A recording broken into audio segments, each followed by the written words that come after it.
Hello dear students.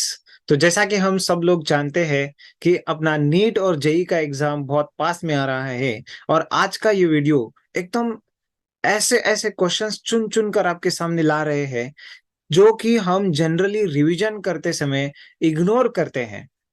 Final exam में बहुत help करने वाला ये क्वेश्चन सारे, जहां पर भी हम कंसेप्ट को इग्नोर कर रहे हैं या फिर कोई लाइन छोड़ दे रहे हैं या फिर एक्स तक पढ़ा तो एक्स प्लस वाई क्या होता है वो हम आज इस वीडियो से जानेंगे। यहाँ पर एक से एक बढ़कर क्वेश्चन आपके सामने लाया जा रहा है, उसका सॉल्यूशन अपन डिस्कस करेंगे। आइए तो शुरू करते हैं केमिस्ट्री महा रिवीजन सीरीज फुल सिलेबस। हर ऑलमोस्ट हर एक टॉपिक से अपन क्वेश्चंस कवर करते जाएंगे। ये पहला वीडियो इसी सीरीज का आपको हम यहाँ पर अभी डिस्कस करेंगे। So without wasting much time, let's go for the questions to discuss. Welcome back once again. तो शुरू करते हैं। देखो, सो ये देखिए हमारे सामने आ चुका है ये पहला question, the first question of the series. It is from mole concept. बहुत ही सिंपल सा क्वेश्चन है। अभी अभी तो शुरुआत है, आगे आगे देखो होता है क्या। What will be the weight of CO having same number of oxygen atoms as they are present in 22 grams of CO2। तो देखिए CO2 का 22 ग्राम, इसका मतलब सिंपल सी बात है, कोई भी बच्चा बच्चा जान सकता है क्या है। 22 ग्राम्स CO2 का मतलब क्या हो जाएगा कि इसके कितने मोल हो गए, 22/44। इसका मतलब ये कितना है, 0.5 मोल। तो same number of oxygen atoms, देखो same number of oxygen atoms as they are present in 22 gram CO2। अब सिंपल सी बात है, 1 मोल CO2 में 2 मोल O2 है। तो यहां पर 0.5 मोल CO2 मुझे मिला हुआ है, तो उसके अंदर मोल्स ऑफ O2 कितना आ जाएगा भाई, number of mole of O2 कितना आ जाएगा, O2 आ जाएगा 0.5 into 2, that is nothing but 1 mole. You are getting the oxygen atoms. ध्यान रखिएगा, अपन ऑक्सीजन एटम की बात करें तो 1 मोल ऑक्सीजन एटम यू हैव। तो इतने ही ऑक्सीजन एटम जब सीओ में, अब देखो 1 मोल सीओ में कितना रहेगा, 1 CO has one one carb oxygen atom. तो 1 मोल O2 अगर मुझे चाहिए तो मेरे पास कितने CO लेने पड़ेंगे, 1 mole CO। You will have to take how much, 1 mole CO। And that is why इसका मास कितना होगा, 1 मोल CO का मास कितना होता है, 12 + 16 मतलब हो गया 28 ग्राम। तो इसका आंसर है क्या, 28 ग्राम। बड़ा ही स्ट्रेट फॉरवर्ड और सिंपल सा क्वेश्चन यहाँ पर अपन ने डिस्कस कर लिया है, 28 ग्राम। सो इसका आंसर क्या हो जाएगा, first option. So let's quickly move ahead, आगे चलते हैं। सेकेंड क्वेश्चन, अभी अभी शुरुआत हो रहा है तो सिंपल सिंपल क्वेश्चन आ रहे हैं, आगे आगे देखेंगे एकदम इनऑर्गेनिक केमिस्ट्री ऑर्गेनिक के एकदम जबरदस्त क्वेश्चन यहाँ पर आने वाले हैं। विच of the following set of quantum number is impossible for an electron. Electron के लिए देखिए एन ये तो प्रिंसिपल क्वांटम नंबर होगा, वेर एज यल जो है अजीमथल क्वांटम नंबर, इसके एन वैल्यूज आप रख सकते हो और इसका रेंज क्या होगा, ये 0 to n-1 तक होगा। इसके बाद में आता है आप लोग को एम आता है। M is nothing but the magnetic quantum number, ये रेंज करता है -L to +L तक। और स्पिन क्वांटम नंबर तो हम सबको पता है, इधर इट विल बी +½ और -½ तो इसमें से यहां पर देखिए n इससे 1 से कम होना चाहिए l, सही है भाई। और -L to +L मतलब ये भी सही है और +½ सही है। n अगर 9 है तो l उससे कम हो सकता है, -7 to +7 में ये -6 भी आ गया और ये सब सही है। 2 उससे एक कम l 1 हो सकता है, 0 भी हो सकता है, +½ हो सकता है। तो यहां पर आप अगर देखेंगे फोर्थ ऑप्शन क्या दिए रखा है, n = 3, ये है 2। अब अगर ये 2 रहा तो m क्या होना चाहिए, -2 to +2, -3 उसके अंदर नहीं आता है। ये गलत दे दिया है भैया, इम्पॉसिबल। तो ठीक है ना, तो इसका आंसर हो गया fourth, fourth option. Let's move ahead, आगे चलते हैं। ये देखिए थर्ड क्वेश्चन क्या बोल रहा है यहाँ पर, इट्स फ्रॉम केमिकल इक्विलिब्रियम। बड़ा ही सिंपल सा क्वेश्चन है, बट फिर भी हमारी गलती कहाँ होती है वो मैं बता देता हूं आपको। वैल्यू ऑफ केसी, केसी दे रखा है, ठीक है। और क्या बोल, एट ए गिवन टाइम, अभी इक्विलिब्रियम नहीं आया हुआ है, इट्स अ गिवन टाइम, ठीक है ना। अब कैसा क्या चल रहा है भाई, ए बी और सी की कॉन्सेंट्रेशन दे रखा है, तो अगर इक्विलिब्रियम नहीं है तो हम उसका क्या लिख सकते हैं, क्यू लिख सकते हैं। इक्विलिब्रियम नहीं है तो क्या लिखना है, रिएक्शन कोशेंट लिखना है। What is reaction quotient, concentration of C, it's just like equilibrium constant, C का square law of mass action की तरह, बी का square upon concentration of A का क्यूब है यहाँ पर, ठीक है ना। तो इसमें सब वैल्यूज रख दो, इसमें सब वैल्यूज अगर रखेंगे तो 2 का स्क्वायर हो गया 4 इंटू 10 टू द पावर हो गया, हो जाएगा 8 इंटू बी का स्क्वायर, बी भी वही चीज है 4 into 10 power minus 8 divided by 2 का cube 8 into 10 to the power minus कितना हो जाएगा 12। तो इस तरीके से अगर ये यहाँ पर आप देखेंगे तो कितना हो जाएगा, देखो भाई ये हो गया 2 into 10 to the power, power कितनी बढ़ रही है हमारी -8 -16, ये हो जाएगा कितना -4। अब आप बताइए मुझे कि ये तो क्यू है और हमारा केसी यहाँ पर दे रखा हुआ है कितना है, केसी है 3 into 10 to the power -5। So who is greater here, if you observe Q is greater than KC. देखो भाई जब भी Q is greater than KC आ जाएगा तो क्या होना है, equilibrium shifts in a backward direction. Q बड़ा है इसका मतलब क्या, न्यूमरेटर बड़ा है, न्यूमरेटर मतलब ये प्रोडक्ट साइड वाले ये बड़े हैं, और न्यूमरेटर मतलब ये प्रोडक्ट साइड वाला अगर ज्यादा है तो उसको इक्विलिब्रियम अचीव करने के लिए बैकवर्ड जाना पड़ेगा। जब भी क्यू ग्रेटर देन केसी होता है it is in a backward direction, ठीक है ना, बैकवर्ड डायरेक्शन। तो रिवर्स डायरेक्शन बोल सकते हैं अपन इस क्वेश्चन में, यहाँ पर इसका आंसर हो जाएगा सेकेंड ऑप्शन। सो चलिए भाई आगे बढ़ते हैं, ये तो बढ़िया सा क्वेश्चन कर लिया हमने केमिकल इक्विलिब्रियम का। और यहाँ पर आ गया है सीक्वेंस में, आ गया देखो आयोनिक इक्विलिब्रियम से क्वेश्चन उठाया अपन ने, PbI2। What is that PbI2। ये अगर इसका सोलिबिलिटी की बात चल रही है इसका मतलब स्पेरिंगली सोल्यूबल सॉल्ट है, तो कैसे डिकम्पोज होना चाहिए, how it will be breaking. अच्छा एक मिनट, ये कैसे टूटेगा, ये टूटेगा 2I-1। तो अगर इसकी सोलिबिलिटी एस है तो ये हो जाएगा 2s, है ना। तो इसका मतलब अगर मैंने के sp का इक्वेशन लिखने की कोशिश कर दी तो ये s है इंटू 2s का स्क्वायर मतलब 4s स्क्वायर, तो ये हो जाएगा 4s cube, that is nothing but KSP is equal to 4s cube. अगर भाई इधर क्या दिए रखा है अपन को, KSP दे दिया है ना, here it is given the KSP value 3.2 into 10 to the power -8, that is the value which is given to us, divided by 4 कर दिया, और इसका अगर मैंने 1/3 कर दिया तो मुझे मिलेगा ना सोलिबिलिटी, अरे मिलेगा कि नहीं, सोलिबिलिटी मिल जाएगा। तो क्या करना है इधर, इधर अभी सिंपल सी बात है, ये बन जाएगा कैसे, just let me make the calculation here, 0 point कितना हो जाएगा 8 into 10 power -8, that is nothing but 0.8 का ही मतलब क्या है 8 इंटू 10 पावर -9, और क्यूब रूट अगर निकाल रहा हूं तो 2 into 10 to the power minus हो जाएगा 3। तो वही है भाई सोलिबिलिटी, वही है सोलिबिलिटी। तो फोर्थ का आंसर क्या आ गया 1, फोर्थ का आंसर है क्या है 1। So let's move ahead.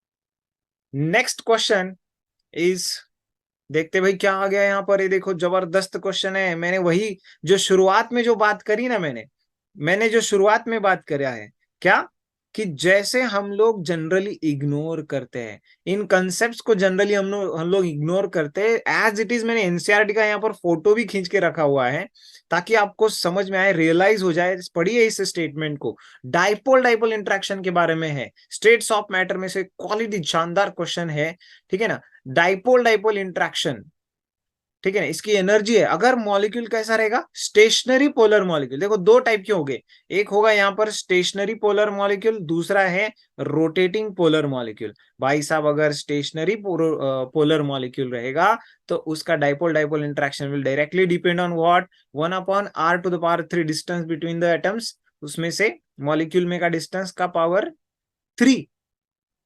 वही अगर रोटेटिंग रहता तो आपका आंसर हो जाता r⁻⁶। ध्यान से पढ़िएगा इसमें, एनसीईआरटी इसको अच्छे से पढ़िए, इस पॉइंट को एनसीईआरटी में से। चलो आगे बढ़ते हैं, is that clear to you, I hope that it is very clear. इसको अच्छे से पढ़ो, मैं इसीलिए मैंने एनसीईआरटी का डायरेक्ट यहाँ पर निकाल करके रखा हुआ है ताकि आप लोग उसको ध्यान दें। चलो एकदम सिंपल सा क्वेश्चन रेडॉक्स से दिख रहा है यहाँ पर कि इस रिएक्शन में क्या हो रहा है। देखो ब्रोमीन का ऑक्सीडेशन नंबर 0 है, यहाँ पर है -1, और यहाँ पर अगर अपन देखें तो ये आ जाएगा कितना +1 +5 सॉरी। तो if you see this is nothing but the what, disproportionation reaction, जहां ये रिडक्शन मार रहा है और यहाँ पर ये ऑक्सीडेशन हो रहा है. So what will be the correct option in this reaction? What is happening? Bromine is reduced as well as oxidised. So that's the fourth option. Bromine is reduced as well as oxidised. एकदम बड़ा ही simple सा question था वो तो. आगे चलते हैं. ये कुछ अच्छा लग रहा है, ये कुछ जबरदस्त लग रहा है, मजा आएगा. देखो इस टाइप के क्वेश्चन है ना, नीट में बहुत बहुत ही पॉपुलर होंगे. नीट का क्वेश्चन है ये. Solid has CCP. देखो सीसीपी बोला तो दिमाग में चमकना चाहिए भाई एफसीसी. क्यूबिक क्लोज पैकिंग ही क्या होता है? एफसीसी होता है, जिसका जेड मतलब रैंक होता है 4. चलो ऐसे ही कंक्लूजन करते जाइएगा, दिमाग में तुरंत कंक्लूजन मारना है अपने को यहाँ पर. चलो A B and C. A atom कहाँ चला गया? फेस सेंटर पे चला गया भाई. ए अगर फेस सेंटर पे चला जा रहा है तो देखो क्यूब को कितने फेसेस होंगे? फेस होंगे 6. इंटू हर फेस पे कंट्रीब्यूशन कितना होगा? हाफ. मतलब ये ए कितना हो गया? ए हो गए हमारे 3. Okay, got it. B. B occupies to the corner बोला हुआ है, तो ए कॉर्नर पे कंट्रीब्यूशन होता है 1 8 इंटू कॉर्नर्स होंगे 8, मतलब बी टोटल है 1. In a 1 cubic unit cell 1 B will be present. एक क्यूबिक यूनिट सेल में एक भी रहेगा भैया. और ये 50% टेट्राइडल. देखो जो जेड रहेगा ना किसी क्यूबिक यूनिट सेल का, जेड जो भी रहेगा उसका डबल रहेगा टेट्राइडल वाइड, और उसका जितना ही रहता है ऑक्टाइडल वाइड. मतलब जेड के इक्वल रहेगा ऑक्टाइड्रल और डबल रहेगा टेट्राइड्रल. यहाँ पर टेट्राइड्रल बोला है तो कितना होना है? 8 होना है. परंतु इसका कितना लेना है? 50% लेना है. मतलब कितना रखूंगा मैं? 4. तो देखिए ये फॉर्मूला कहाँ मैच कर रहा है. कौन सा ऑप्शन क्लिक मारना है? मार दो जल्दी. A3, B और C4, मतलब ये फोर्थ ऑप्शन है. चलिए भाई बढ़ते आगे, जल्दी से धीरे धीरे आगे बढ़ना है अपन को. सॉलिड स्टेट 12th में से ये एक अच्छा सा क्वेश्चन हमने कर लिया यहाँ पर. अच्छा क्वेश्चन है, बहुत इंपॉर्टेंट क्वेश्चन है वो. यहाँ पर क्वेश्चन है देखो किसका, ये तो दिख रहा है या थर्मोडाइनमिक्स. थर्मो से क्वेश्चन है. आइडियल गैस बोले तो स्टेट्स ऑफ मैटर, पर ये तो थर्मो का क्वेश्चन है, क्योंकि देखिए आगे क्या लिखा हुआ है, रिवर्सिबल प्रोसेस. और इसका कोई टेम्परेचर, ना तो टेम्परेचर दिख रहा है क्वेश्चन में, कुछ नहीं दिख रहा है, बट के का वैल्यू और ये इक्वेशन दिख रहा है. तो अब तो आपको वर्क डन का फॉर्मूला लगाना पड़ेगा. What is the formula for the work done? Minus integration of P dV from V1 to V2. हमें इंटीग्रेट करके निकाल सकते हैं ना हम आसानी से. हाँ भाई निकाल सकते, क्यों नहीं निकाल सकते. प्रेशर दे रखा है देखो भैया. वॉल्यूम का तो ये पता है मेरे को, है ना. Pressure, work done by the system निकालना है मेरे को, तो पी डी वी. देखो पी कैसा है? के इंटू वी स्क्वेयर लगाया हुआ है यहाँ पर. ये देखो ये के इंटू वी स्क्वेयर है. तो अपन इसको यहाँ पर लगा देते हैं. ये प्रेशर की जगह मैं क्या लिख रहा हूँ? के इंटू वी स्क्वेयर लिख रहा हूँ. और के का वैल्यू तो दे रखा है, और इंटू डीवी लगा दे रहा हूँ. V1 to V2. भाई अरे ये कांस्टेंट तो बाहर निकल गया, कोई दिक्कत नहीं. हाँ सर कांस्टेंट तो बाहर निकल गया. Into V1 to V2 V square dV. अरे बोलो इसका इंटीग्रेशन क्या आ जाएगा? वी स्क्वेयर डीवी का इंटीग्रेशन क्या आ जाएगा? माइनस ऑफ के का तो वैल्यू है मेरे पास 6 बार पर metre to the power 6. Okay ठीक है. इंटू इंटू क्या करना है? V³ बाय 3, है ना. इंटीग्रेशन ऑफ वी स्क्वेयर कर दे रहे अपन V³ बाय 3, तो वो क्या आ जाएगा? Minus of 6 into volume. अब देखो इसमें क्या रखना है आपको. अरे यार इसमें तो थोड़ा बड़ा स्पेस लगेगा मेरे को, है ना. ये बड़ा स्पेस लगाना पड़ेगा इसमें. इसको इसको मैं इधर निकाल देता हूँ. अभी देखो यहाँ क्वेश्चन सॉल्व करेंगे. -6 तो कॉमन निकल गया. V³ तो यहाँ पर पहला वाला volume, sorry upper limit minus lower limit. तो V³ अपर लिमिट कितना है? ये है, मतलब 27/3 माइनस 1/3, मतलब ये आ जाएगा 26. 26 भैया, -6 इंटू 26/3. ओके ठीक है ना. तो 26 टू जा -52. ओके -52. अब यहां पर क्या क्या आ गया है देखो. -52 मीटर क्यूब है, और इधर यूनिट क्या लगाया हुआ है? जूल. तो ये तो बार में था ना. हाँ ये गड़बड़ है देखो यहाँ पर. इधर ये भी ऑप्शन है देखो बच्चा लो, यहाँ पर तुम लोग मिस्टेक कर सकते हो. यहाँ पर क्या लिखा हुआ है? ये तो हमारा जो आंसर आ गया वो बार में आ गया है ना. अब बार को अगर जूल में कन्वर्ट करना है, बार से बाहर आना है बेटा. बार से आओ, बाहर आओगे तभी तो पैसा कमाओगे. देखो भाई, सॉरी, इसमें क्या करना है अपन को, 52 इंटू क्या करना पड़ेगा, 101.32, उसमें से मल्टीप्लाई करेंगे अप्रोक्सीमेटली। यहाँ पर मैं ऑप्शन देख रहा हूँ यहाँ पर, है ना, तो इसलिए मैं 100 समझदार इसी में कि 100 से मल्टीप्लाई कर दो, -52, 100 किलो जूल। ये ऑप्शन सही है भैया, ये ऑप्शन हमारा सही आ जाएगा। ठीक है ना, बार को जूल में कन्वर्ट करने के लिए, किलो जूल में कन्वर्ट करने के लिए ये कन्वर्जन यूनिट अप्लाई कर दिया है। So I think is this is clear to all of you. Let's move to the next point. यहाँ पर वही क्रिस ट्विस्ट था, देखो ये ऐसा दे रखा था अपन को इसमें। चलो नेक्स्ट मूव अहेड करते हैं। Yes, again same thing, I think this is a solution. Solution, फिर से सॉल्यूशन का सेकंड क्वेश्चन हम डिस्कस कर रहे हैं। देखो इस सीरीज में second question of the series, true for both ideal और नॉन आइडियल कंडीशन। जब भी हम सॉल्यूशन बनाते हैं ना, जब भी हम सॉल्यूशन बनाते हैं, अगर आइडियल सॉल्यूशन है तो delta H mixture 0, delta we mixture 0, है ना, ये बोलते हैं ये चीज अपन ने, ठीक है ना। परंतु अगर कोई भी सॉल्यूशन बन रहा है तो उसमें रैंडमनेस तो बढ़नी ही है ना। ट्रू बोला है भैया, ट्रू बोला है, तो ये सिर्फ आइडियल के लिए होता है। फर्स्ट ऑप्शन जो है ना, वो सिर्फ किसके लिए, ओनली फॉर आइडियल सॉल्यूशन है, but this is true for all. और ये क्या है, delta G mixture, delta G मतलब स्पॉन्टेनियस रिएक्शन। जब भी रिएक्शन स्पॉन्टेनियस होगा तो डेल्टा जी नेगेटिव रहेगा और डेल्टा एस पॉजिटिव रहेगा। यहाँ पर थर्मो और इसका कंसेप्ट मिक्स्ड समझना पड़ेगा अपन को। ये क्या बोलूंगा मैं, ट्रू फॉर ऑल सॉल्यूशन, कैसा भी सॉल्यूशन बनने दो, स्पॉन्टेनियस है तो ये होना चाहिए और ये भी होना चाहिए। इसलिए what is the correct option here, correct option हमारा क्या रहेगा भैया, 2 and 3 is the correct answer. Let's move ahead. 2 and 3 correct answer है, क्यों, क्योंकि किसी भी सॉल्यूशन में डेल्टा जी मिक्सचर 0 रहेगा, डेल्टा एस जो एंट्रोपी है वो पॉजिटिव रहेगी, तभी तो मिक्सचर सॉल्यूशन बनाएगा, नहीं तो स्पॉन्टेनियस कैसे होगा। Electro, interesting part from the electrochemistry, straight forward question है। ए बी, देखो सॉल्यूशन ए बी, भाई टू पैरेलल इलेक्ट्रोड, देखो टू पैरेलल इलेक्ट्रोड का एरिया दे रखा है और कितने सेंटीमीटर से अपार्ट है, मतलब सेल कांस्टेंट दे रखा है भैया अपन को। This is L by A, cell constant 10/100 centimetre cube, was found to be क्या दिया है भाई, कंडक्टेंस मतलब क्या होगा, जी होगा हमारा, कंडक्टेंस जी, रेजिस्टेंस का उल्टा रहता है ये। If the volume enclosed between the two electrode contain 0.1 mole salt है, 0.1 मोल सॉल्ट है यहाँ पर। मोलर कंडक्टिविटी फाइंड करने, चलो सिंपल है, बहुत सिंपल क्वेश्चन है। देखो K इज इक्वल टू, बोलिए K का फॉर्मूला क्या लिखते हैं अपन, G इंटू एल बाई ए लिखते हैं, है ना। तो K इज इक्वल टू, पहले K निकालेंगे, G कितना है 10⁻⁴ इंटू एल कितना है हमारा 10, और ये है हमारा 100, तो ये आ गया 10⁻⁵ साइमन सेंटीमीटर स्क्वायर, ठीक है ना। अब मोलर कंडक्टिविटी निकालनी है मेरे को, साइमन पर सेंटीमीटर स्क्वायर, मोलर कंडक्टिविटी कैसे निकालेंगे, lambda M is equal to 1000 K/m, तो 1000 इंटू 10⁻⁵ डिवाइडेड बाई एम कितना दिए रखा है 0.1, क्योंकि यहाँ पर देखो पर मोल में ही बताने को बोल दिया है, तो सीधा 0.1 से डिवाइड कर दो, ये कितना हो गया -3 बचा था और ये हो गया 0.1 ही बचा है, ठीक है। तो what is the answer, 0.1, 10th का आंसर क्या आ गया 0.1। जस्ट सिंपल कैलकुलेशन थी और स्ट्रेट फॉरवर्ड क्वेश्चन था, कोई ट्विस्ट भी नहीं कर दिया। जेई में यहाँ पर ट्विस्ट कर देगा, जेई में ट्विस्ट कर देगा कि 50% ही प्लेट डिप कर दिया बोलेगा, तो 50% प्लेट किया तो एरिया हाफ कर देना है उसमें, बस बाकी कुछ नहीं करना है।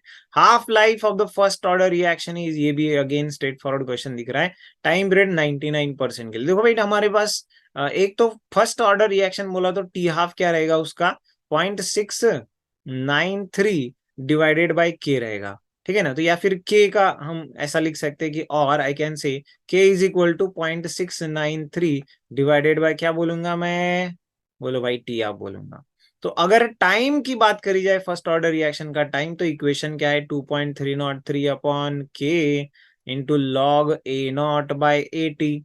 ये तो मुझे पता है सर, बड़ा सिंपल क्वेश्चन लग रहा है। तो टाइम, देखो यहाँ पर क्या पूछा है, टाइम रिक्वायर्ड ही पूछा है ना, तो time is equal to 2.303 divided by K की वैल्यू कितनी रखना है मुझे, के का वैल्यू ये रखेंगे, इसको सब्सटीट्यूट कर दो 6। अगर इसको मैं ऐसा कर दूं ना थोड़ा सा, मतलब अपनी अंडरस्टैंडिंग के लिए, देखो ये 6.93, इसको भी 6.93 कर देता हूं मैं। 6.93 इंटू 10⁻⁻1, देखो है ना। टी हाफ कितना हो गया, ये टी हाफ मल्टीप्लीकेशन में न्यूमरेटर में जाएगा, वो है 6.93 इंटू लॉग A0/80। A0 में मान लेता हूँ 100 है, तो बचा कितना, 99% रिएक्शन हो गया है, तो बचा कितना, बस 1% बचा है सर। 1% रिएक्शन बचा है, बस 1% हो जाने दो, फिर दिखाऊंगा। देखो ये तो कैंसिल हो जाएगा, एक कैंसिल हो जाएगा। लॉग 100 मतलब कितना आ जाएगा, 2। वो 2 से इसको मल्टीप्लाई कर दो, और ये 23.03 इंटू 2, बोलो 23 का डबल। अरे 23 का डबल होता है 46.06। हो गया भाई 06। चलो आगे बढ़ते हैं। 46.06 आ जाएगा इसका आंसर, है ना।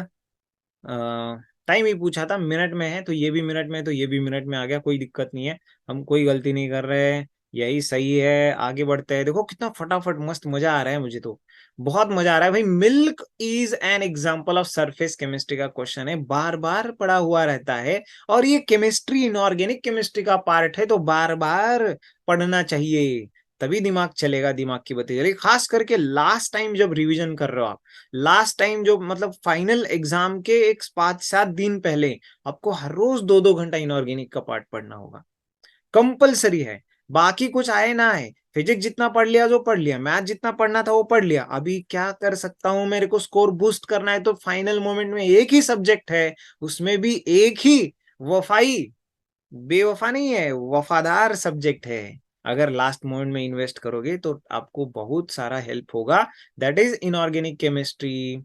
और इसीलिए बोल रहा हूँ लास्ट मोमेंट में रिवीजन करिएगा। देखिए भैया, हम जनरली जिस चीज को इग्नोर करते हैं वो यहाँ पर आ चुका है। Official name of element of the atomic number 107। मतलब ये जो नया डिस्कवर्ड एलिमेंट्स है इसके बारे में एटलीस्ट सिंबल तो पता कर लो यार, एटलीस्ट सिंबल। इतने सारे टॉपिक पढ़ लिए, पीरियोडिक टेबल पढ़ लिया, एस ब्लॉक पढ़ लिया, है ना, डीएनए ब्लॉक पढ़ लिया, पी ब्लॉक पढ़ लिया, सब पढ़ के अगर पीरियोडिक टेबल ठीक से याद नहीं है तो क्या ही फायदा है। मन तक रे भाइयो, मन तक रे भाइयो, ये कौन है भाइयो, ये बोहरियम है। ठीक है ना, बोहरियम। एटलीस्ट आपको सिंबल भी याद है ना, ये ग्रुप ऐसा याद किया जाता है, मंतक रे भाइयो। अरे भाइयो, बोहरियम है ये, बोहरा गया है भैया। अगर नहीं होना है तो ये पढ़ना पड़ेगा आपको, ये याद रखना पड़ेगा इसको। चलो भैया आगे बढ़ लेते हैं। Again another very simple question है। देखो भैया क्या बोला, highest difference in first ionization enthalpy. देखो सबसे सिंपल बात है, आपको पहले से ही बोला जाता है कि which one of the following most ionic compound, तो आप उधर आंख बंद करके कौन सा कंपाउंड लिखते हैं, CSF। ऐसा क्यों लिखते हैं, क्योंकि उसमें जो सीजियम है उसका इलेक्ट्रोपॉजिटिविटी बहुत ज्यादा है। इसका मतलब क्या है, बहुत इजिली इलेक्ट्रॉन लॉस कर सकता है, मतलब आयोनाइजेशन एंथैल्पी बहुत कम। और इसके बाद में अगर आप देखेंगे यहाँ पर, तो एर्गोन एक दे रखा है, जो कि ग्रुप में सबसे ऊपर लिखेगा, इसके जेनॉन दे रखा है, दूसरा एक है क्रिप्टॉन, जेनॉन तो होगा नहीं, है ना। सोडियम पोटेशियम यही बेस्ट है। देखो ये मोस्ट इलेक्ट्रो पॉजिटिव एक ले लिया मेटल, और दूसरा एक इनर्ट गैस जो कि हाईएस्ट है, मतलब वन ऑफ द हाईएस्ट, क्या बोल सकते हैं, आयनेशन एनर्जी रखने वाला एलिमेंट हो सकता है, मतलब यही ऑप्शन है, नो डाउट ये ऑप्शन है, कोई कोई गुंजाइश नहीं है यहाँ पर, संशय की तो बात ही नहीं है, कंफ्यूजन का भी कोई पॉइंट नहीं है भाई। जबरदस्त क्वेश्चन है। Number of nodal planes present in π2px bonding molecular orbital. कुछ भी रहने दो, हमको क्या करना है, ये ऐसा है ना, ये देखो, x है, y है, और z है। तो π2px मतलब क्या होगा, वो एक प्लेन ऑक्यूपाई करेगा, पाई का ऑर्बिटल है, तो ये रहा हमारा एक्स वाई, देखो, है ना, π2px। ये इस टाइप सा कुछ बॉन्ड बनाना चाहिए उसने। पाई बॉन्ड बनाना है तो एक्स वाई प्लेन तो ऑक्यूपाई कर लेगा ना, तो एक्स वाई प्लेन में तो है। अभी अगर इसकी बात करेंगे तो इसमें जो जेड है, जेड एक्सिस में वाई जेड प्लेन जो होगा वही इसमें से छूट सकता है, वाई जेड प्लेन जो होगा वही उसमें से छूट सकता है, बाकी इसमें ये ऑर्बिटल्स, इसके इलेक्ट्रॉन रहना चाहिए। इसका मतलब only one one plane is a nodal plane, otherwise बाकी प्लेन में तो क्या है, उसको करते समय आपको जैसे एक्स जेड प्लेन करेंगे, है ना, बाकी कोई भी प्लेन ले लो, एक्स जेड ले लो, एक्स और एक्स वाई ले लो, ये प्लेन कट करते समय आपको उसको टच करना पड़ेगा, है ना। And that is why only one answer है इसका, वन आंसर है। आगे चलते हैं। विच आर द फॉलोइंग और करेक्ट इनकरेक्ट ऑर्डर पूछा हुआ है। देखो डाउन द ग्रुप जैसे भी जा रहे हैं, आपकी थर्मल स्टेबिलिटी जो होता है, as you move down the group thermal stability increases. ठीक है ना, तो ये तो सही है भैया, ये तो सही है ना। और यहाँ पर सोलिबिलिटी की बात करी जा रही है, जैसे जैसे साइज डिफरेंस बढ़ते जाएगा ना, ये है स्मॉल एनायन है, ये लार्ज एनायन है, कैटायन है, तो इसमें साइज डिफरेंस बढ़ेगा तो सोलिबिलिटी बढ़ते जाएगा, बॉन्ड वीक रहेगा आपका उसमें, है ना, सोलिबिलिटी बढ़ते जाएगा फॉर स्मॉल एनायंस, ये केमिकल बॉन्डिंग का पार्ट है। तो ये तो गलत दे रखा है, ये इनकरेक्ट पूछा है ना, ये गलत दे रखा है। देखो फिर बाद में क्या, number of paramagnetic gases evolve on heating, heat करने से इसको क्या हो जाएगा, इससे तो CO2 बाहर निकल सकता है। नहीं ये तो NO2 CO3 है, इसको तो कुछ नहीं होना चाहिए। चलो ये तो हीट करने से भी कुछ नहीं होगा, टूटेगा नहीं, ठीक है ना। फिर बाद में nitrate, even nitrates and carbonates do not decompose, बहुत हाई टेम्परेचर लगाए तो भी वो सिर्फ O2 लिबरेट करेगा। और यहाँ पर क्या होगा, हाँ ये लिबरेट हो जाएगा आराम से, beryllium oxide plus NO2 plus O2 करेगा। ओके, तो नंबर ऑफ पैरामैग्नेटिक गैसेस, अच्छा इधर दो है, ये भी paramagnetic, NO2 is paramagnetic as well as O2 is paramagnetic. Okay, और यहाँ पर O2 पैरामैग्नेटिक है, एक ही गैस है, और यहाँ पर तो जीरो गैस है, 012 आ रहा है, मतलब ये सही दिया है ना, हमको तो इनकरेक्ट चाहिए। बॉइलिंग पॉइंट, हाँ सिंपल बात है भाई, higher is the isotope stronger will be its bond. ठीक है ना, बॉन्ड अच्छे बन गए, मॉलिक्यूलर मास बढ़ गया, वैन फोर्सेस बढ़ जाएंगे, तो बॉइलिंग पॉइंट तो बढ़ना है, वो तो सही है, मतलब जस्ट एक ही इनकरेक्ट स्टेटमेंट है।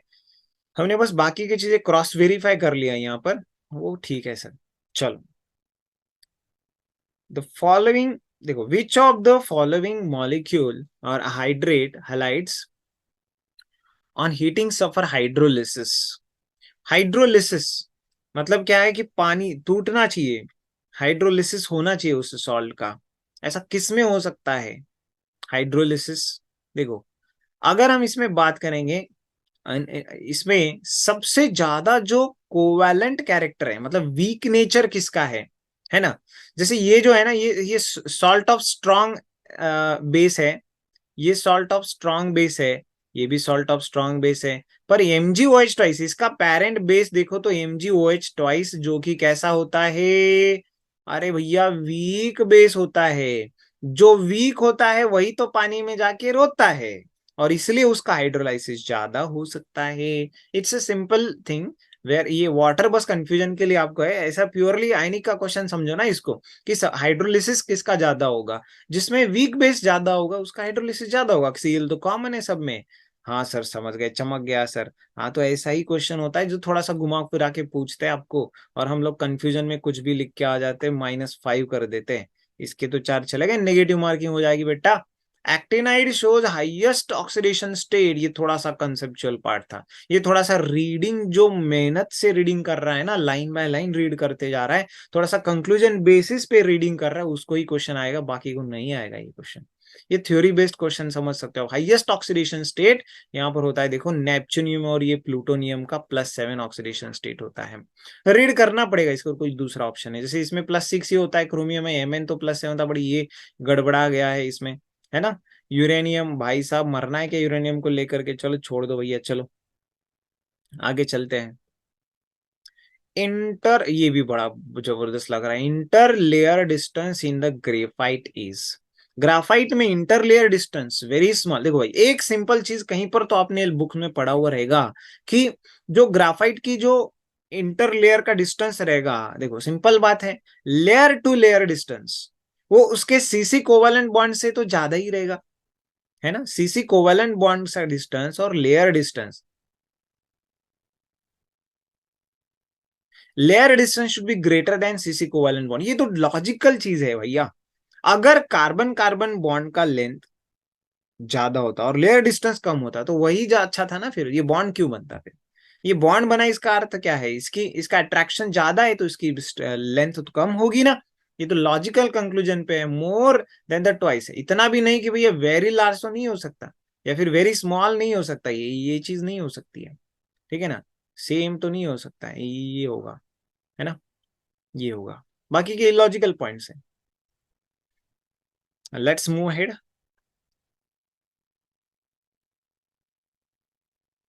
अनकॉमन हाइड्रोलाइसिस प्रोडक्ट, देखो ये भी फिर से यही वो क्वेश्चन है जो टॉपर को आपसे सेपरेट कर लेगा।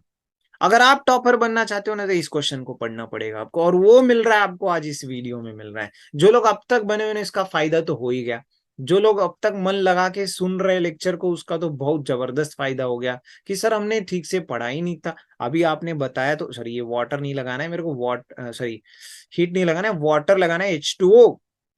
तो क्या होगा, खोल के देखिए एनसीईआरटी में लिखा हुआ है कि बनेगा क्या, एक्सी बनेगा, HF बनेगा, O2 बनेगा। ऐसा होता है सर, मेरे को तो पता ही नहीं था। अरे बेटा कभी ठीक से मन लगा के पढ़ा हो तो दिखेगा ना तुमको, ठीक है ना। XeF4, सॉरी XeF4 लगाएंगे अभी यहाँ पर।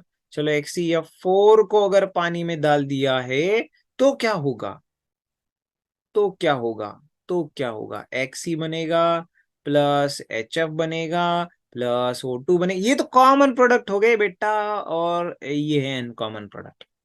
मतलब जब भी XeF4 लेंगे ना तो ये इसका अनकॉमन प्रोडक्ट ऐसे होता है। So what is the uncommon product in दोनों में के हाइड्रोलाइसिस में पूछा है तो इसका मतलब क्या है, XeO3 अनकॉमन है, बाकी के तो कॉमन प्रोडक्ट है। क्वेश्चन थोड़ा सा कंफ्यूजिंग है, और जिस उसको ही पता है जिसने एनसीईआरटी पढ़ते समय कंक्लूसिव बेसिस पे क्वेश्चन सॉरी रीडिंग किया है, कंक्लूजन करते करते अगर एनसीईआरटी रीड किया होगा तभी ये क्वेश्चन आएगा। सिर्फ पढ़ के गए होगे आगे तो भी नहीं आ सकता ये question. Reagent commonly used to determine hardness of the water by titration। देखो भैया, हार्डनेस ऑफ वाटर निकालने के लिए टेम्परेचर हार्डनेस निकालते तो अपन क्या करते हो, स्टार्क मेथड COH ट्वाइस लगाते हैं, या फिर हम लोग यहाँ पर यूज कर सकते हैं, इस्तेमाल कर सकते हैं किसका, EDTA का, जो कि क्या करेगा, पानी में से कैल्शियम या फिर मैग्नीशियम को एक्सट्रैक्ट कर सकता है by chelation process, by chelation process, chelation process जो बोलना चाहो बोलो, पर ये कंसेप्ट दिमाग में रखो, यही आंसर है। बाकी के तो क्या, ये यहाँ क्या बोलते हैं, रेडॉक्स टाइट्रेशन थोड़ी ना करना है इनको यूज करके, ये नहीं है, ये नहीं है, यहाँ पर किलेशन होता है, इसलिए ये EDTA is the correct answer. Number of possible isomers in octahedral complexes, भैया ये तो गजब का कमाल दिख रहा है। देखो ये जो है ना, ये जो है वो क्या है, यहाँ पर ऑक्सीजन, ऑक्सीजन दोनों डोनर्स है ऑक्सीजन, और यहाँ पर ये अमोनिया लगाया हुआ है।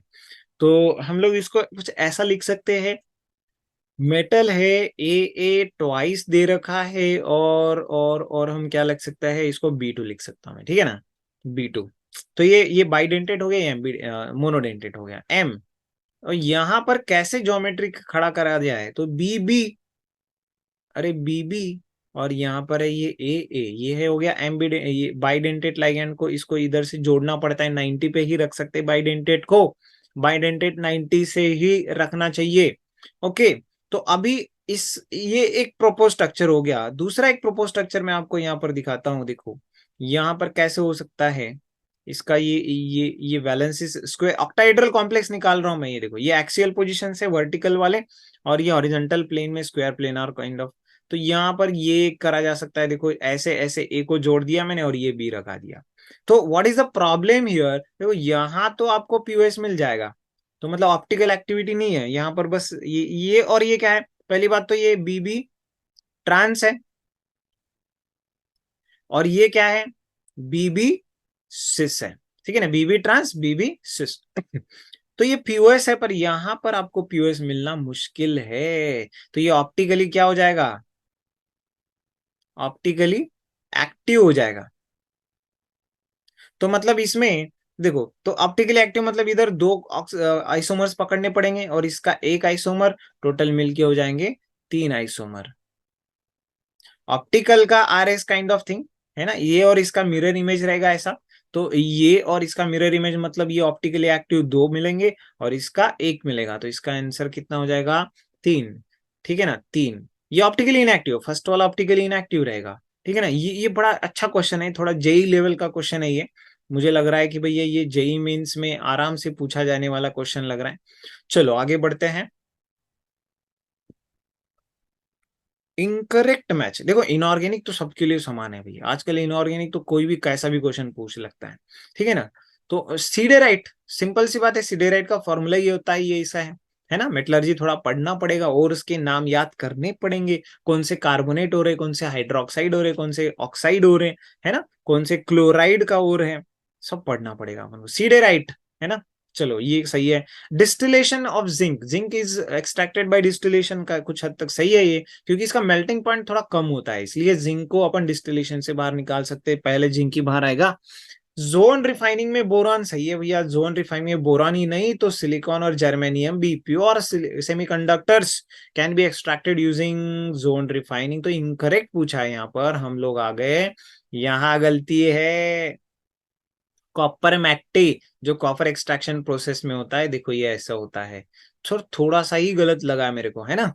हाँ बेटा, थोड़ा ही होता है तो मन लगा के पढ़ना होता है, यही तो इनऑर्गेनिक है। मैंने क्या बोला, हमने वही क्वेश्चन सिलेक्ट करना है आज, वही क्वेश्चन डिस्कस करना है जहां आप नजरअंदाज करके आगे जा रहे हो। ऐसा ही कुछ तो था, CUS था, CUFE2S था, अरे ऐसा नहीं, ठीक से पढ़ो उसको, ठीक से पढ़ो उसको, ठीक है ना। ये वाला है कॉपर मैटी, तो मतलब ये गलत बात है, इनकरेक्ट मैच दे रखा है इसने, ठीक है। चलो आगे बढ़ते हैं, मजा आ गया। कुछ कुछ बेहतरीन क्वेश्चन सर, टाइम जैसे स्पेंड कर रहे तो कुछ फायदा होने जैसा मिलना भी चाहिए ना आपको। तो आपकी टाइम का यहाँ पर सही से यूटिलाइजेशन करना है अपन को। देखो भाई, निकेल, निकेल इम्प्योर निकेल, ये जबरदस्त प्रोसेस है, सीधा सीधा देख के लिख दो भाई, मॉन्स प्रोसेस है ना। कार्बोनिल कॉम्प्लेक्स बना रहे हैं अपन कम टेम्परेचर पे, वो ये जो है ना इम्प्योर से वोलाटाइल कॉम्प्लेक्स, इसको वेपर फेज रिफाइनिंग बोलते हैं, VPR टेक्निक बोलता हूं मैं इसको। वेपर फेज रिफाइनिंग में अगर आप निकेल का कर रहे हो तो उसको क्या बोलेंगे, मॉन्ड्स बोलेंगे। वही अगर आप निकेल के जगह जिरकोनियम एंड टाइटेनम और बोरान जैसे एलिमेंट्स को अगर आप निकालना चाहो तो आप क्या करेंगे उसको, इसको, इसका नाम क्या है, वैन आर्कल प्रोसेस। ये देखो इधर ऑप्शन में दे रखा है, वैन आर्कल प्रोसेस। समझ में आ रही बात। ये मेंस एडवांस नीट सबको कॉमन, सबको कॉमन, ये बहुत इंपॉर्टेंट क्वेश्चन है, ठीक है ना। मॉन्स में वेपर फेज रिफाइनिंग है, इसमें कम टेम्परेचर पे पहले वोलाटाइल कॉम्प्लेक्स बनाया जा रहा है, ये वोलाटाइल होता है, उसको और टेम्परेचर पे हीट कर दो तो ये प्योर निकल बाहर हट जाएगा, CO निकल जाएगा बाहर। मतलब अगर CO को उसकी गंदगी से बाहर निकालना है आपको, तो उसके अंदर सॉरी, निकेल को अगर उसकी गंदगी से बाहर निकालना है तो उसको CO गैस पास कर दो। CO उसको बाहर तो लाएगा और फिर कुछ देर के बाद ट्रेनिंग देके छोड़ देगा, अभी ये जिंदगी में जी रहा है, सुकून की जिंदगी जी रहा है, शुद्ध जिंदगी जी रहा है बेचारा, ये निकेल बन जाएगा मॉन्ड्स में। वेन आर्कल में कैसा है, देखो जिरकोनियम टाइटेनियम, ये आयोडो कॉम्प्लेक्स, टेट्राइडो कॉम्प्लेक्स बनाएगा, जैसे ये CO है ना, इसके जगह आयोडीन लगा दो तो ये जिरकोनियम टाइटेनियम का प्रोसेस हो जाएगा, उसको बोलते हैं वैन आर्कल। याद रखिएगा इसको, मजेदार काम है ये। अरे जबरदस्त, जो लोग काफी देर से इंतजार कर रहे हैं, what is the organic question, organic का क्वेश्चन आ गया। देखो, which product is not form, देखो ये हमको एलर्जी होता है भाई नॉट ना पढ़ने की, है ना। नॉट पढ़ना चाहिए बच्चों, नॉट पढ़ो पहले, है ना। Not formed in this reaction, तो देखो भाई ये बड़ा ही सिंपल लग रहा है, पर ये जेई का और नीट का जबरदस्त क्वेश्चन बनने वाला है। ऑर्गेनिक शुरू हो गया, देखो काफी देर से इंतजार कर रहे थे, जबरदस्त क्वेश्चन की आ गया, मजेदार क्वेश्चन। NaOBr मतलब ये क्या है, NaOH प्लस Br2, ये मिक्सचर जब करते हैं ना तभी NaOBr बनता है, डरो मत, ये हेलोफॉर्म रिएजेंट भी है और हॉफमैन ब्रोमाइड डिग्रेडेशन भी है, क्योंकि ये अमाइड है। अमाइड प्लस ये रीजन लगाए तो क्या होगा, HBD, happy birthday reaction. Happy body reaction मतलब क्या, हॉफमैन ब्रोमामाइड डिग्रेडेशन। तो अमाइड को डिग्रेड करो ब्रोमामाइड बना करके, भाई साहब बहुत कुछ बनता है, ब्रोमामाइड बनता है, बीच बीच इन बिटवीन नाइट्रीन बनता है ना। इस रिएक्शन का बड़ा ही खासियत है, आइसोसाइनेट्स बनते हैं, इसका मैकेनिज्म बहुत जबरदस्त है, जेई में पढ़ना आप लोग, है ना।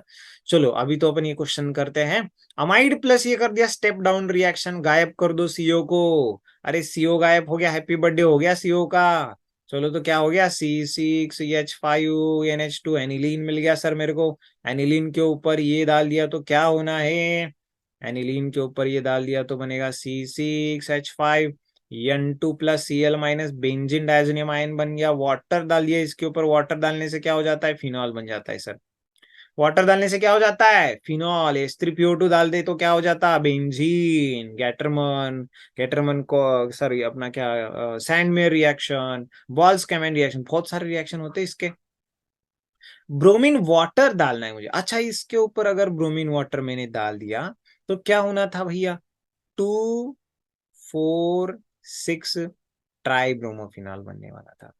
तो मतलब यहां पर तो सिर्फ पैराब्रोमोफिनॉल कब बनता, है ना। ट्राइब्रोमोफिनॉल बन रहा है यहाँ पर, क्यों? ब्रोमीन वाटर है। अगर CCl4 में यूज करता ना, इसके जगह वाटर की जगह CCl4 करता तो ये बन जाता। पर यहाँ पर नॉट फाउंड बोला है, ये तो DA बनने वाला था, ये बनना था मेरा, ये बन गया, ये बन गया, पर ये तो नहीं बना ना मेरा, ये तो कुछ अलग ही तो बना है। समझ में आई बात? ये बहुत जबरदस्त क्वेश्चन है। नॉट फॉर्म बोला है पहली बात तो, इसलिए पैराब्रोमोफिनॉल ही सही आंसर है। चलो भैया आगे बढ़ते हैं, मस्त मजा आ गया। ये पहला ही क्वेश्चन दिमाग की बत्ती जला दिया हमारी।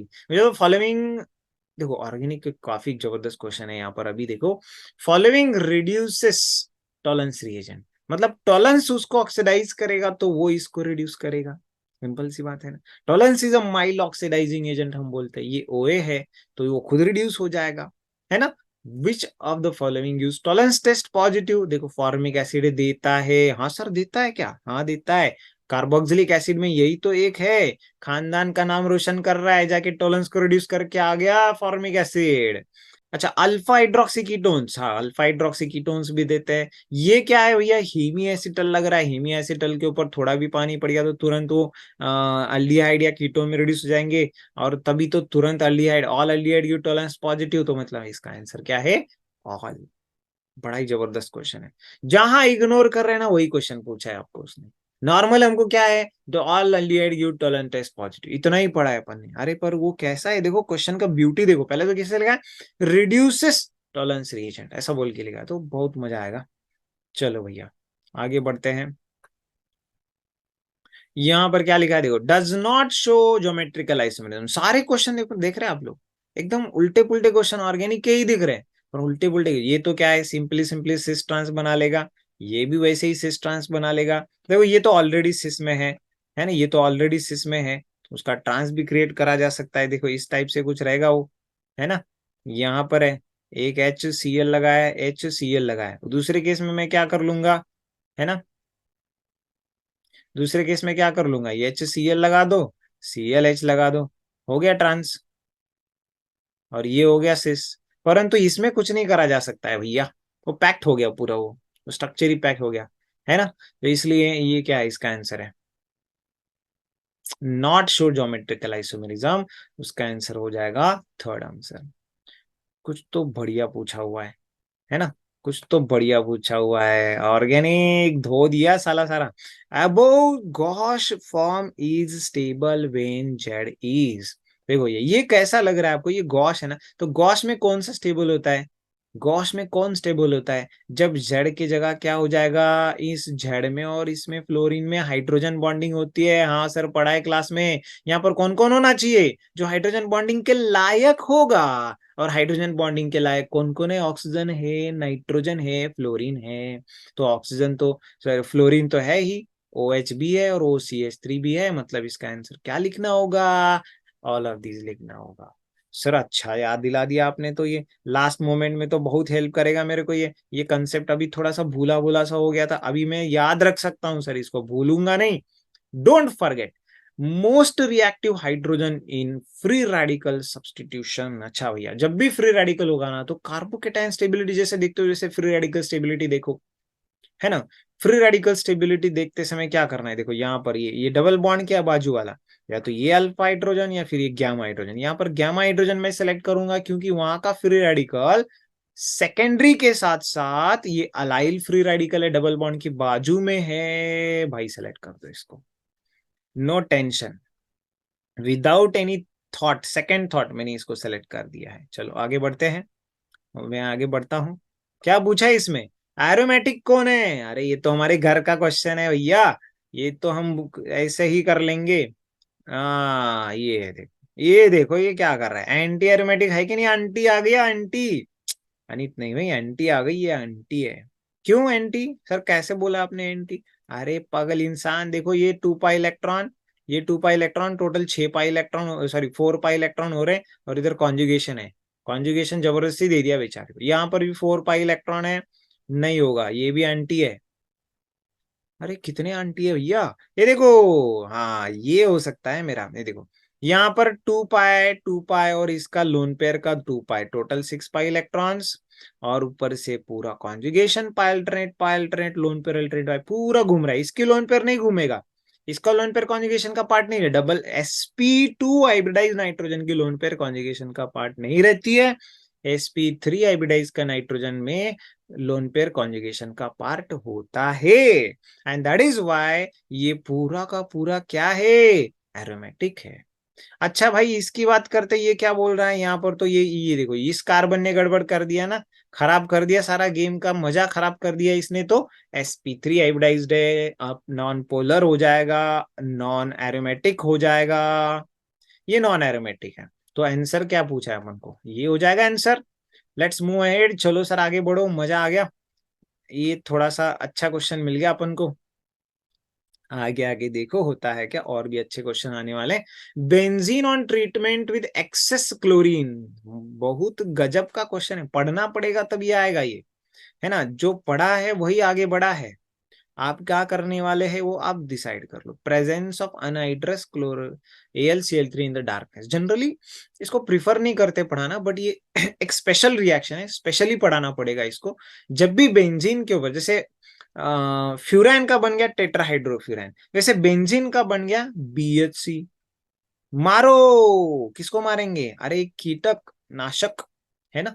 एंड क्या बोलते हैं इसको आप, बैक्टीरियोसाइडल, बैक्टीरिया को मारने वाला, ठीक है ना। इट्स अ बेंजीन हेक्साक्लोराइड, कौन है ये, गैमेक्सेन भी इसका नाम है, देखो गैमेक्सेन बेंजीन हेक्साक्लोराइड, यही तो प्रोसेस होती है इसको बनाने की, ये कंडीशन याद रखना पड़ेगा आपको, ठीक है ना। It's a insecticide, BHC is a insecticide. आगे बढ़ते हैं। Most reactive towards SN1 reaction, बड़ा ही जबरदस्त क्वेश्चन है। कंसेप्चुअल GOC में से अगर क्वेश्चन आ गया ना, तो ऐसे ही क्वेश्चन आना चाहिए। देखो SN1 में तो आपको पता है फर्स्ट स्टेप क्या होता है, फर्स्ट स्टेप में कार्बोकेटाइन फॉर्म होता है ना। अगर कार्बोकेटाइन फॉर्म होना है तो उसमें सबसे ज्यादा स्टेबल कार्बोकेटाइन कौन सा होगा, और जल्दी कौन बनेगा, यहाँ से Cl जाएगा प्लस आएगा, यहाँ से Br जाएगा प्लस आएगा। भाई पहले कौन जाएगा, Cl जाएगा कि Br, Br बोलेगा मैं जाऊंगा, क्योंकि Br minus is a good leaving group, I minus is a good leaving group, Cl minus और पुअर लिविंग ग्रुप, इस टाइप की ऑर्डर होती है। तो Cl माइनस से पहले Br जाएगा, और ये क्या कर रहा है, ये प्लस M से स्टेबिलिटी दे रहा है उसको, पूरा जबरदस्त स्टेबिलिटी है ना। इसमें हाइपर कॉन्जुगेशन है, और इसमें तो आयोडीन डायरेक्ट है, ये डायरेक्ट नहीं जाता, ये बेंजाइल पोजीशन से जाता है, बेंजाइल पोजीशन से जाता है, तो बेंजाइलिक पोजीशन यही है। Second answer is the correct answer. Sir मजा आ गया, ये भी तो, ये यहाँ पर गलती कर देते आपने तो। फोर्थ ऑप्शन में क्या लिखा है, वो तो बेंजाइलिक है ही नहीं। ये बड़ा ही सिंपल क्वेश्चन पूछ लिया सर, मार्कोनिकॉफ रूल होता है HBr जब भी लगाया, कोई पेरोक्साइड नहीं है, मार्कोनिकॉफ रूल लगा दो, तो क्या बन गया, CH3C। कोई रीअरेंजमेंट भी नहीं हो रहा है इसमें, तो यहाँ के कौन आएगा, negative part of the reagent goes to that carbon which has more number of hydrogen atom की लेस लेस। चलो भाई, अरे इधर भी Br लगा दिया मैंने तो गलती से, देखो बताते बताते क्या लग गया इधर, CH3।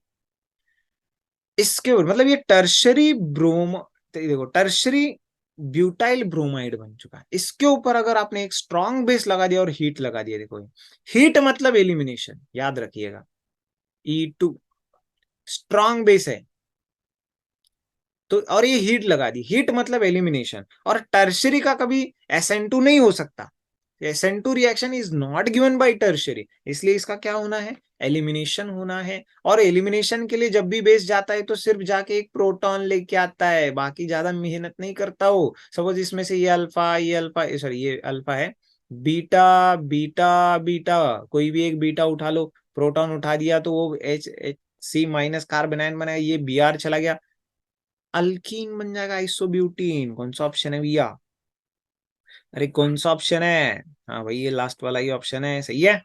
चलो आगे बढ़ते हैं, ये मजा आ गया, मतलब मैकेनिस्टिक डिटेल भी हमारा क्लियर क्लियर होने जा रहा है यहाँ पर।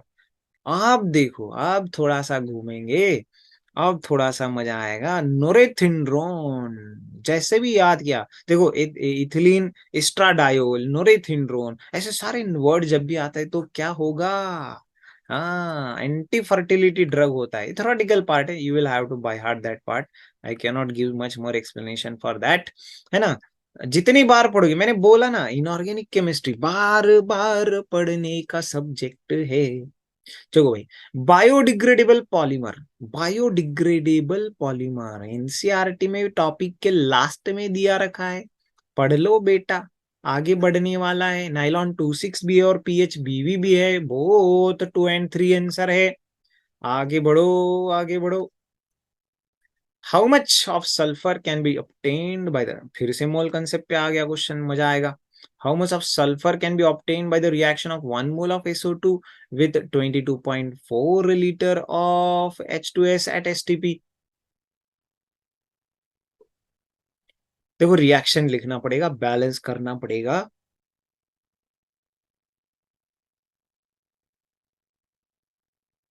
देखो H2S है हमारे पास, मैं क्या करूंगा, रिएक्शन को बैलेंस करूंगा, SO2 है ना। एक्सपेक्टेड क्या रहेगा, what is the expected reaction, H2O plus S। Sulphur बाहर पड़ेगा, बोलना है ना, ये सल्फर कैन बी ऑब्टेन, तो सल्फर बाहर पड़ेगा। कितना सल्फर बाहर पड़ेगा बेटा, पहले बैलेंस तो कर मेरे भाई।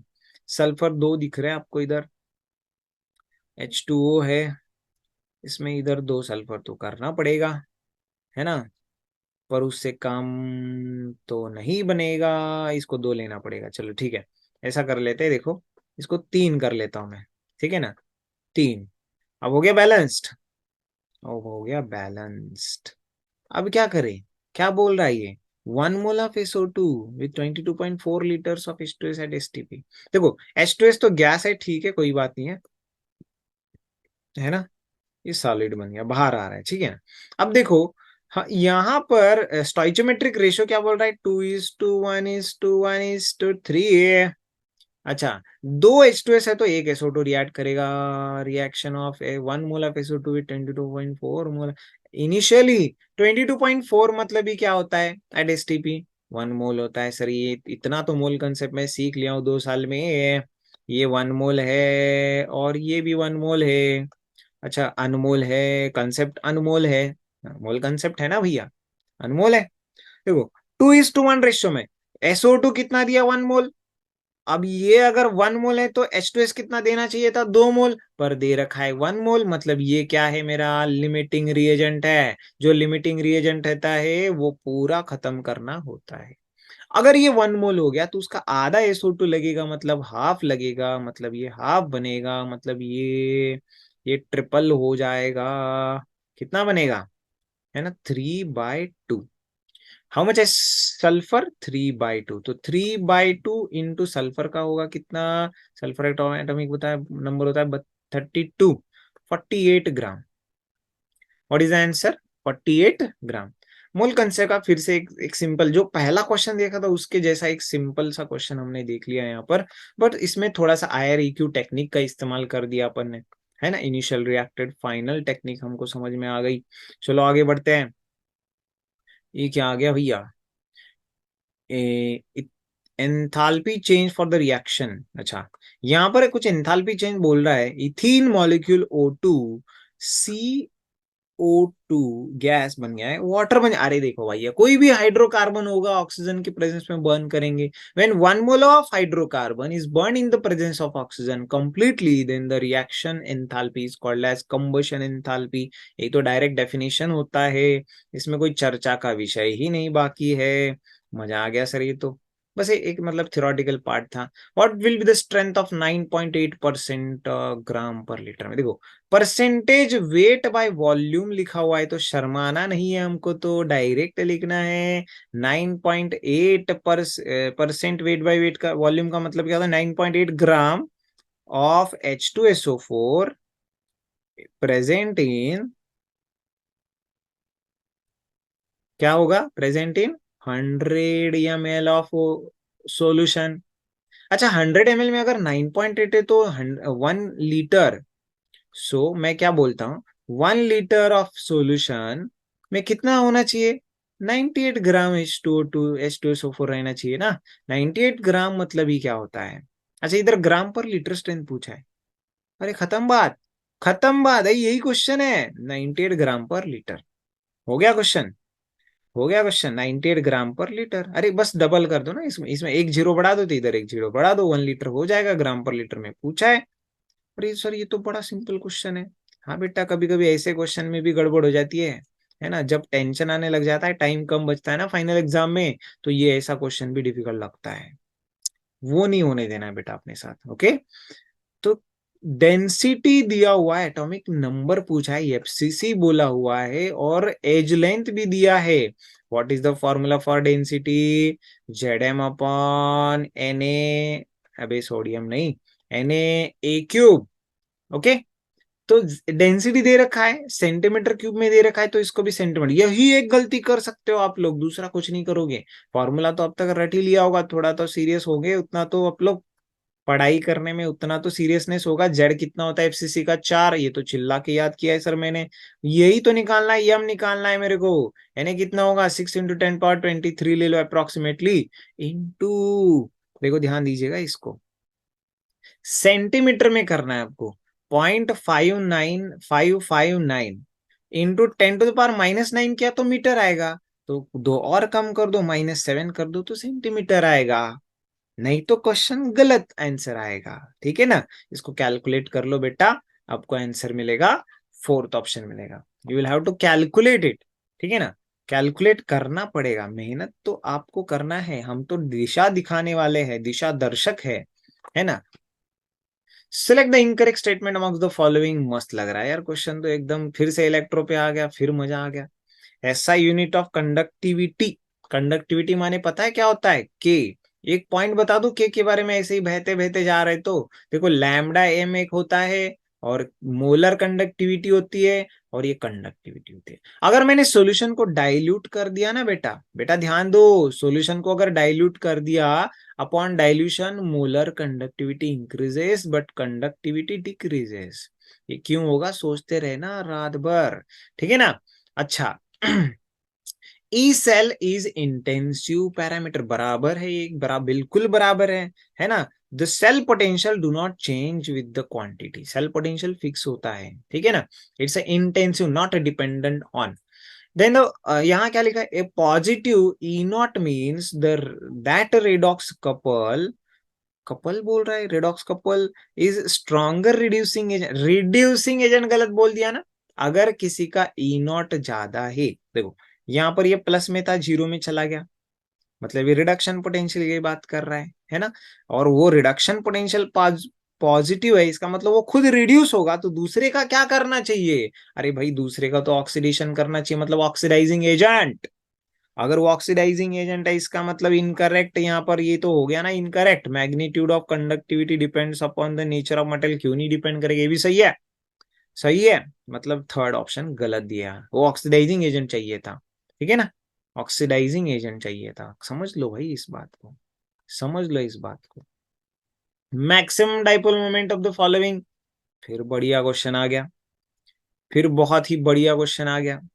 अब क्या बताऊं मैं आपको, देखो यहां पर हमको लग सकता है कि एच एफ आंसर है।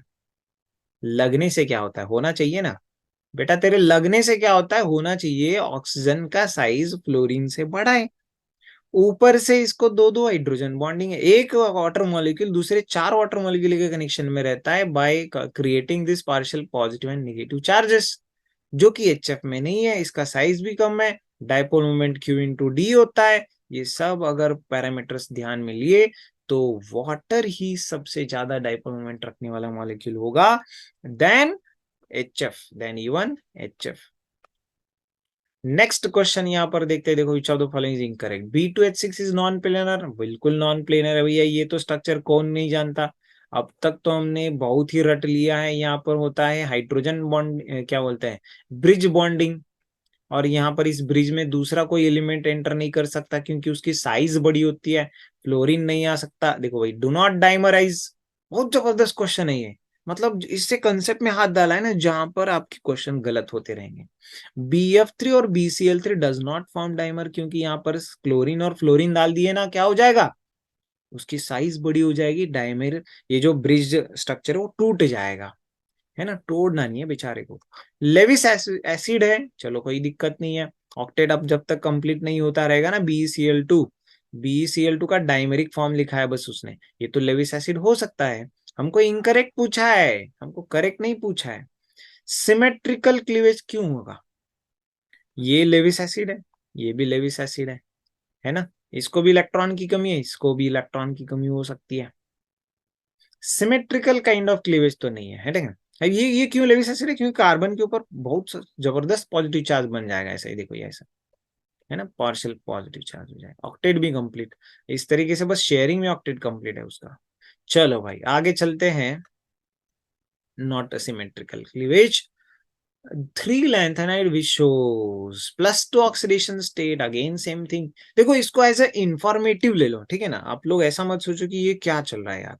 इनऑर्गेनिक के क्वेश्चन मैंने सिर्फ ऐसे वाले क्वेश्चन यहाँ पर डिस्कशन में लाए हैं जो कि क्या है, जो कि कैसे है, जो आप इग्नोर करते हैं। +2 ऑक्सीडेशन स्टेट किसका सबसे ज्यादा स्टेबल होता है, इलेक्ट्रॉनिक कॉन्फ़िगरेशन थोड़ा कुछ पढ़ लो, कुछ समय मिल रहा है तो आपको।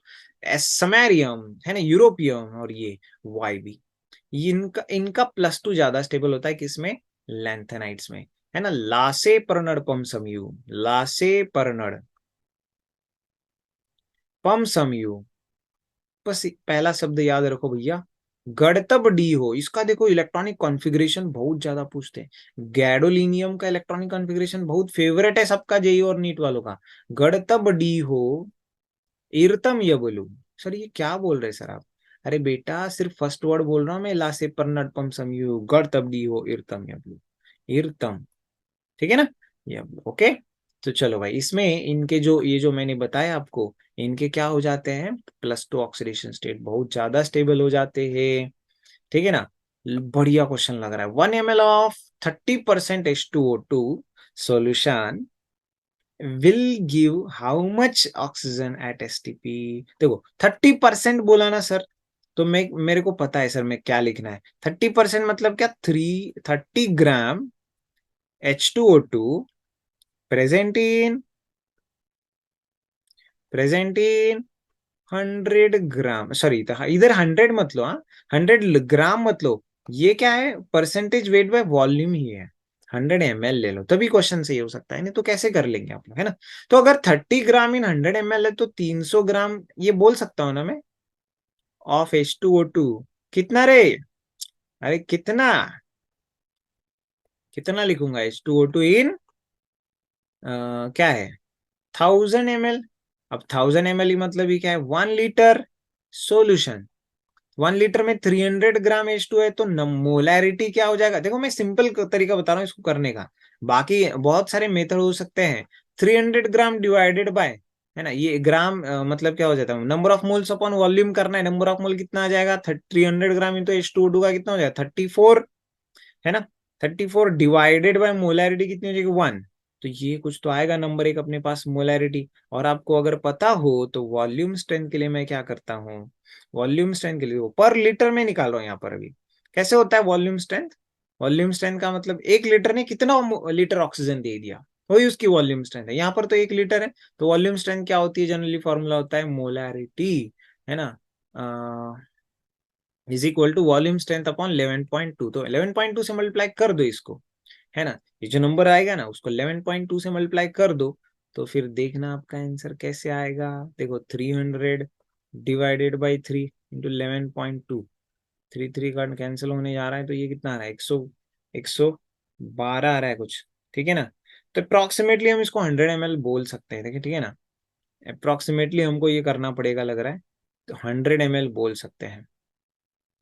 1 ml से है ना ये तो, क्योंकि 1 लीटर में अगर वो उतना दे सकता है तो 1 लीटर मतलब 1000 ml में उतना दे सकता है, तो 1 ml में 100 ml दे सकता है, ठीक है।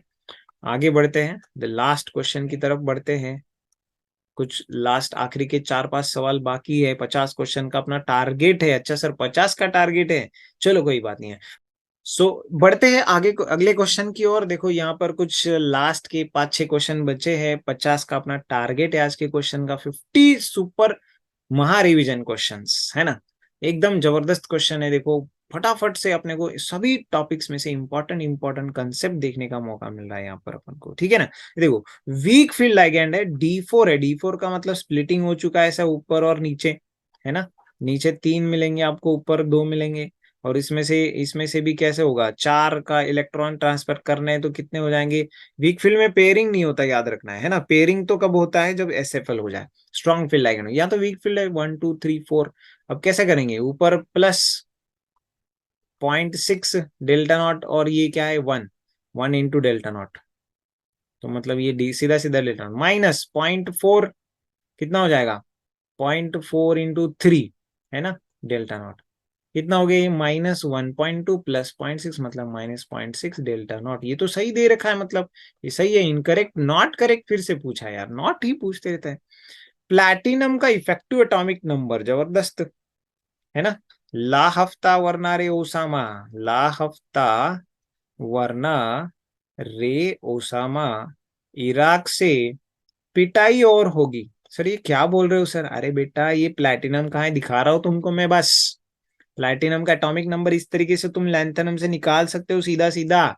कितना हो जाएगा 4 5 6 7 8 हो जाएगा 78। देखो 78 में से उसमें भी उसका चार्ज कितना है, देखो ये -4 होगा +2 होगा, तो ये कितना हो जाएगा +2 हो जाएगा क्या, सॉरी -6 है ये, wait wait wait wait wait wait, ये कितना है देखो, ये है -6, बाहर है -2, इसका मतलब 4 किसने खा लिया, प्लैटिनम। बोलिए क्या बोलेंगे, 74 -4, क्योंकि प्लस हो गया मतलब इलेक्ट्रॉन लॉस कर दिया। और कितने लाइगेंड है, 6 लाइगेंड है ना, ऑक्टाइड्रल कॉम्प्लेक्स तो बना ही दिया सर इसने। प्लस क्या करेंगे, 6 लाइगेंड मतलब 6 coordination bond through lone pair, मतलब हर एक बॉन्ड में 2 इलेक्ट्रॉन, 6 × 2 आ गया इसके पास। कितना आ जाएगा ये, तो 12 -4 कितना हो गया 8। हाँ, ये 12 में से -4 कर दिया ना अपन ने। गलत पूछा है ना, सही है भैया, ये गलत आ गया है ना। कितना हो रहा है, ये तो 86 हो रहा है हमारा ये, पर यहाँ पर तो 84 दे रखा है, खत्म बात, मिल गया हमको। Br- is weak field like and water, ऐसा नहीं होता। आपको बताऊं, इसका भी ट्रिक बता देता हूं मैं आपको, देखो, है ना। कोई ना सुनो इन अमीरों की, इतना ठंडा पानी तो वो ही हजम कर सकते हैं। सर ये क्या बोला, अरे बेटा ट्रिक है, स्पेक्ट्रोकेमिकल सीरीज याद करने का ट्रिक है, ये तो समझ में आ गया तुमको। क्यों ये आंसर नहीं है, इसका आंसर क्यों सेकंड है, क्योंकि वो नॉट करेक्ट है, क्योंकि उसका एक्चुअल आंसर 86 है। सब पढ़ना पड़ेगा, इनऑर्गेनिक केमिस्ट्री है ना, मन लगा के तन मन धन से पढ़ना पड़ेगा। कोई ना सुनो, है ना, इन अमीरों की। फिर लगाएंगे हम ईडीटीए वहां पर, है ना। फिर लगाएंगे हम लोग क्या है, थायोसाइनाइड वगैरह लगाएंगे, वाटर लगाएंगे, और OH लगाएंगे, है ना। और फिर सारे हैलोजेंस लगाएंगे, फिर आएंगे सारे हैलोजेंस इधर आगे, तो वाटर के बाद ही हैलोजेंस आते हैं वीक फील्ड लाइगेंड में, तो वो भी चला गया फिर है, ठीक है ना। और फिर शोज लिंकेज आइसोमेरिज्म, लिंकेज कैसे बताते हैं भैया, सही है क्योंकि ये एम्बिडेंट लाइगेंड है, ठीक है ना। सो चलो, इसका आंसर हो गया हमारा कौन सा, फाइनल आंसर क्या है, समझ गए। सो नेक्स्ट है देखो, इथिलीन ग्लाइकॉल जब भी एसिडिक मीडियम में कीटोन के ऊपर लगाएंगे तो हेमी कीटल तैयार करेगा ना, ये तो कुछ प्रोटेक्शन हो जाएगा उसका, ये इस तरीके का प्रोटेक्शन हो जाएगा इसका, CH2 CH2O O, सही है, वही ऑप्शन हो जाएगा हमारा, यही ऑप्शन हो जाएगा। चलो क्लियर है ना। ये प्रोटेक्टिव एजेंट होता है, जब भी अल्कोहल इसके ऊपर अटैक करेगा तो ये ऐसा हो जाएगा, ठीक है। और ये हेमी एसिटल बना लेता है, इसलिए हेमी एसिटल का स्ट्रक्चर मैंने दिखा दिया। हेमी एसिटल एसिटल ऐसे बनते जाते हैं आगे। नेक्स्ट क्वेश्चन है देखो यहाँ पर, ब्रोमीन एच न्यू जैसे भी लगाएंगे, फ्री रेडिकल सब्सटीट्यूशन, वो भी कौन से पोजीशन पे सबसे अच्छा होना चाहिए। पहली बात तो ये रिंग पे नहीं जाता, इतना याद रखना। ये जब भी हेलोजिनेशन करोगे तो ये साइड चेन सब्सटीट्यूशन करेगा, और साइड चेन में भी सबसे अच्छा फ्री रेडिकल कहाँ बनेगा, तो यहाँ बनेगा, क्योंकि बेंजाइल है। बेंजाइल फ्री रेडिकल यहाँ पर करेगा ब्रोमो, मतलब यहाँ पर ब्रोमीन कहाँ लगा हुआ है चेक कर लो बस आप, ये ऑप्शन है, पैरा पे बेंजाइलिक पोजीशन में ब्रोमीन, यही ऑप्शन होगा। चलो आगे बढ़ते हैं। पीसीसी आ गया, तू पीसीसी क्या करने आ गया, अल्कोहल को कीटोन में कन्वर्ट करने आ गया, क्योंकि एक माइल्ड ऑक्सीडाइजिंग एजेंट है, क्या है, माइल्ड ऑक्सीडाइजिंग एजेंट है। अच्छा भाई चलो, ये बन गया मेरे पास साइक्लोहेक्सेनोन, है ना। साइक्लोहेक्सेनोन के ऊपर अगर मैंने HCHO डाल दिया और डाइल्यूट, कुछ याद आ रहा है मुझे, हाँ भाई याद आ रहा है, ये क्या करेगा, अल्डोल करेगा, अल्डिहाइड और अल्कोहल, है ना। एल्डोल करेगा, क्या करेगा, अल्डोल, अल्डोल में तो ये यहाँ से बीटा प्रोटॉन उठाया जाएगा, ये देखो यहाँ से प्रोटॉन उठाया जाएगा, फिर ये अल्फा अल्फा प्रोटॉन उठाया जाएगा, कार्बेनाइन बनेगा, उसका कार्बेनाइन इसके इस कार्बन के ऊपर अटैक करेगा और वहां से बनाएगा अल्कोहल उसका। सर मस्त है सर, ये तो रिएक्शन मस्त है। कौन सा प्रोडक्ट एक्सपेक्टेड है भैया, है ना? यह हीट तो नहीं दिया, डिहाइड्रेट तो नहीं हो रहा, मतलब अल्कोहल वैसा का वैसा रहेगा और एक कार्बन एक्स्ट्रा बन जाएगा। This is the answer, this is the answer. Okay, let's move ahead, आगे बढ़े। First answer is the correct answer. Last second question, मजा आ गया। ये फिर से आगे देखो, इसेंशियल अमीनो एसिड, जहां आप गलती करोगे वहीं पकड़ा जाएगा। Methionine is the essential amino acid, ठीक है ना? Methionine is the essential amino acid. आपको रीड करना पड़ेगा। Essential amino acids are those which are to be supplied externally, ठीक है ना? बाहर से खाने में खाना चाहिए आपको। नॉन इसेंशियल मतलब जो बॉडी में पहले से है, और इसेंशियल अमीनो एसिड लगाया पूछा है यहाँ पर, तो आ गया। Iodoform test positive, will give, will not नहीं, विल गिव पॉजिटिव। कौन से देंगे पॉजिटिव टेस्ट? देखो भैया, वही देते हैं जिनके पास ऐसा वाला ग्रुप दिखता है, बाकी तो बस नाम के होते हैं। देखो, ऐसा वाला ग्रुप किस में आ जाएगा? प्रोपेनल में आ जाएगा? नहीं आ जाएगा, 3 कार्बन हो जाएंगे वहां पर और एक साइड हाइड्रोजन हो जाए। 2 पेंटानोन बिल्कुल बनेगा, है ना? 2 पेंटानोन में ऐसा हो रहा है ना, ये देखो, ये वाला ग्रुप में इंटरेस्टेड हूँ, हेलो फॉर्म दे रहा है, हो गया खत्म बात। यही आंसर है सर मेरा, यही आंसर है मेरा।